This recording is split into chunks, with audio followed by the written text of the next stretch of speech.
Assalamualaikum warahmatullahi wabarakatuh. Selamat pagi anak-anak. Apa kabar kalian semua? Semoga baik-baik saja ya. Ketemu lagi dengan pelajaran IPA terpadu bersama Ibu Aida. Kali ini kita akan belajar materi sistem gerak pada manusia.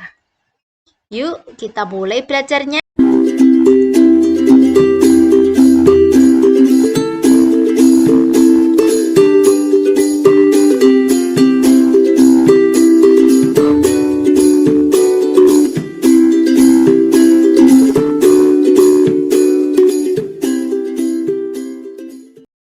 Rangka tubuh manusia. Fungsi rangka adalah memberi bentuk tubuh, melindungi organ dan bagian-bagian dalam atau jaringan tubuh yang lunak, menegakkan tubuh, tempat melekatnya otot-otot rangka, alat gerak pasif, tempat produksi sel-sel darah merah, tempat cadangan kalsium dan fosfat. Bentuk-bentuk tulang. Tulang pipa. Ciri-ciri tulang pipa adalah panjang, berongga, bentuknya seperti pipa atau tabung. Contoh tulang pipa adalah tulang paha. Bentuk tulang yang kedua yaitu tulang pipih. Ciri dari tulang pipih adalah bentuknya pipih atau gepeng, seperti lempeng. Contohnya adalah tulang pembentuk kepala. Bentuk tulang yang ketiga yaitu tulang pendek. Ciri-ciri tulang pendek, cirinya adalah pendek, berbentuk kubus atau tidak beraturan. Contohnya adalah ruas-ruas tulang belakang. Jenis-jenis tulang. Ada tulang rawan atau kartilago dan tulang keras, osteon. Tulang rawan atau kartilago ada 3, yaitu tulang rawan elastis, tulang rawan fibrosa, dan tulang rawan hialin.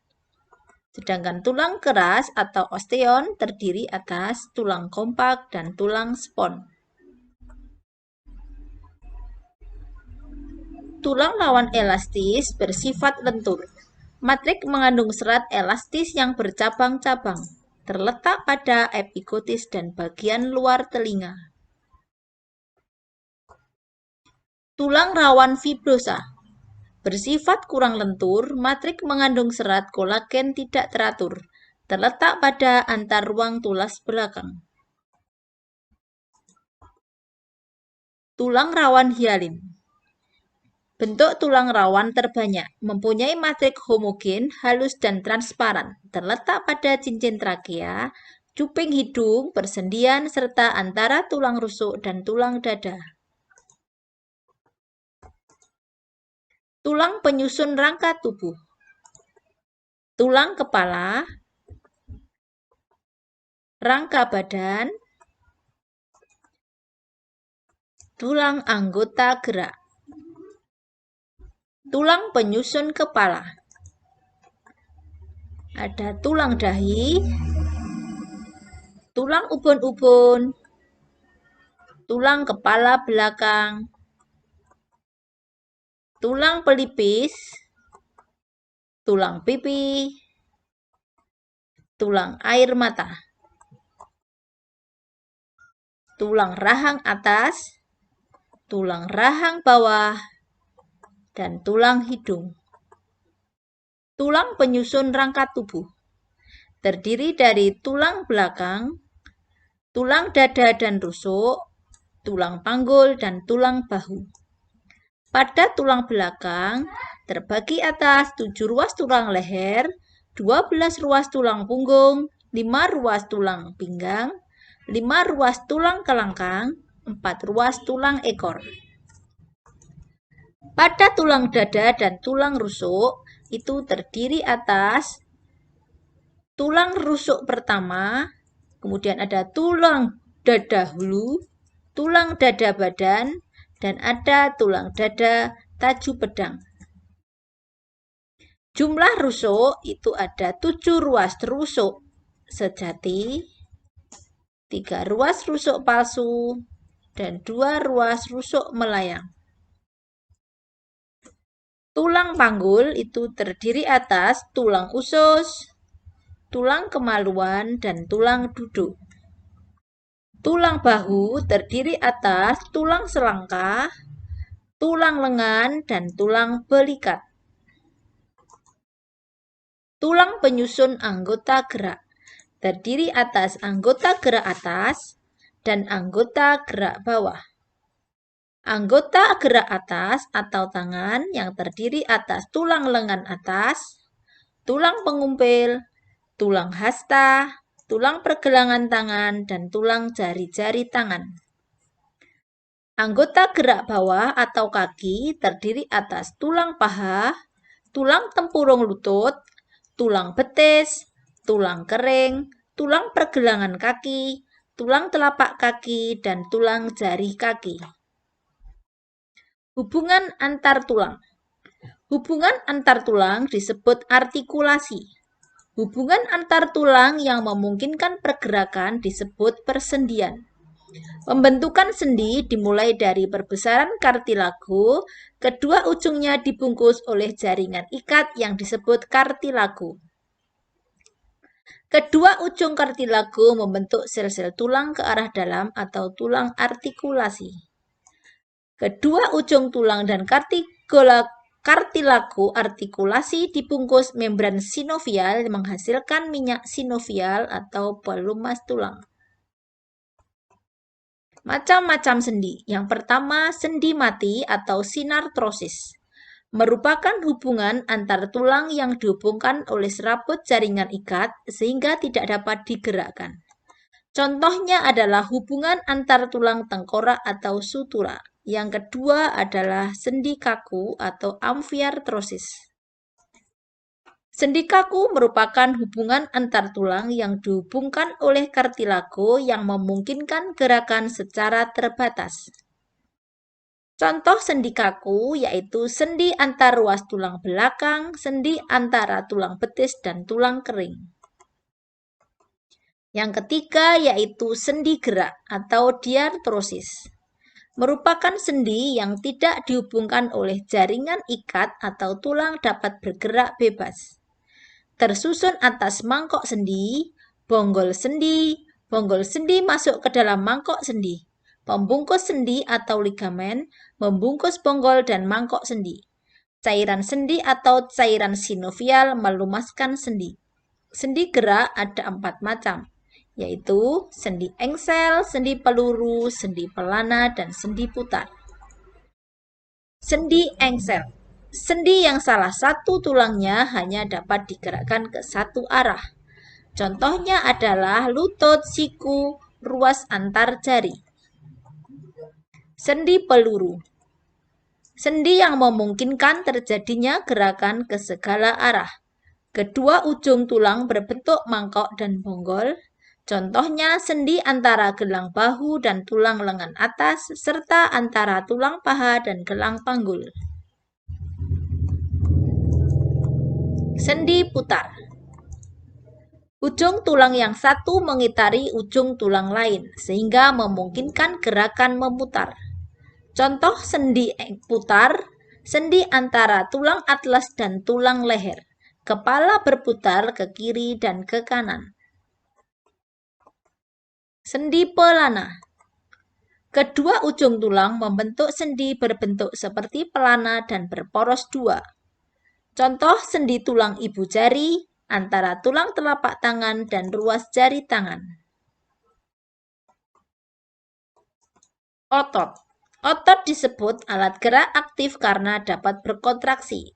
Ciri-ciri otot yaitu kontraktibilitas, yaitu kemampuan memendek dari ukuran semula. Ekstensibilitas merupakan kemampuan memanjang dari ukuran semula. Yang ketiga yaitu elastisitas merupakan kemampuan kembali ke ukuran semula. Jenis-jenis otot. Otot lurik. Memiliki garis gelap terang, aktin dan miosin, otot serat lintang. Aktin dan miosin merupakan komponen penggerak otot. berbentuk silindris dan memiliki banyak inti di tepi. Kerja otot lurik dikendalikan oleh otak atau otot sadar. Otot rangka memiliki bagian tendon yang merupakan dua ujung liat dan memiliki bagian empal yang merupakan bagian tengah yang membesar. Tendon yang melekat pada tulang disebut origo. Tendon yang melekat pada tulang yang dapat bergerak disebut insersio. Jika otot berkontraksi, maka empal akan memendek, membesar, dan mengeras membuat tulang terangkat. Jenis-jenis otot yang kedua yaitu otot polos. Berinti satu, berbentuk gelendong dengan kedua ujung meruncing, bekerja secara tidak sadar atau otonom, bekerja lambat, tidak cepat lelah, contohnya organ-organ dalam tubuh pencernaan, kelamin, ekskresi, dan pembuluh darah. Yang ketiga, otot jantung. Berinti banyak di tengah, terletak di jantung, berbentuk serabut lurik bercabang, bekerja secara otonom. Sifat kerja otot. Yang pertama, antagonis. Kerja dua otot yang berlawanan, kontraksi dan relaksasi. Misalnya adalah gerak fleksi dan ekstensi ketika membengkokkan dan meluruskan tangan. Contohnya pada sendi, siku, dan lutut. Yang kedua, abduksi dan adduksi, menjauhi dan mendekati badan. Contohnya sendi lengan atas dan sendi paha. Gerak pronasi dan supinasi, atau menelungkup dan menengadah. Contohnya membalikkan telapak tangan. Gerak depresi dan elevasi, ke bawah dan ke atas. Contohnya gerakan kepala menunduk dan menengadah.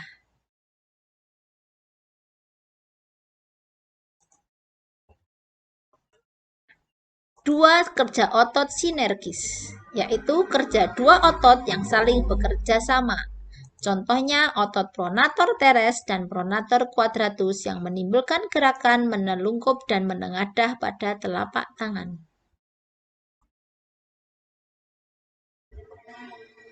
Gangguan dan kelainan rangka dan otot. Yang pertama, gangguan dan kelainan tulang, yaitu skoliosis. Tulang belakang bagian punggung membengkok ke kiri atau ke kanan. Lordosis, tulang belakang bagian punggung membengkok ke depan. Kyphosis, tulang belakang bagian punggung membengkok ke belakang. Fraktura, patah tulang. Osteoporosis, tulang menjadi rapuh karena berkurangnya jumlah kalsium dan mineral dalam tulang. Biasanya terjadi pada lansia. Rakitis, penyakit yang disebabkan oleh kekurangan vitamin D dan kalsium. Pembentukan tulang tidak sempurna. Gejala penyakit ini ditandai dengan kaki bengkok berbentuk O atau X. Skoliosis, lordosis, kyphosis, sikap duduk yang benar. Gangguan dan kelainan persendian. Artritis eksudatif, yaitu radang atau iritasi pada sendi yang menyebabkan sendi terinfeksi atau bernanah. Artritis sika, radang sendi yang menyebabkan cairan sendi menjadi kering karena kehilangan cairan sinovial. Dislokasi, bergesernya sendi dari kedudukan semula karena jaringan ligamennya sobek. Keempat, terkilir, tertariknya ligamen ke posisi yang tidak sesuai tetapi sendi tidak bergeser. 5. Ankilosis, persendian seolah-olah menyatu sehingga tidak dapat digerakkan. Gangguan dan kelainan otot. Atrofi, otot mereduksi atau mengecil sehingga tidak kuat untuk melakukan gerakan. Hipertrofi, otot membesar. Kram, kejang otot yang disebabkan oleh cuaca dingin atau aktivitas otot terlalu berat. Tetanus, penyakit yang disebabkan oleh Clostridium tetani. Gejalanya otot terus-menerus berkontraksi. Mistenia gravis, otot melemah secara bertahap sehingga menyebabkan kelumpuhan bahkan kematian.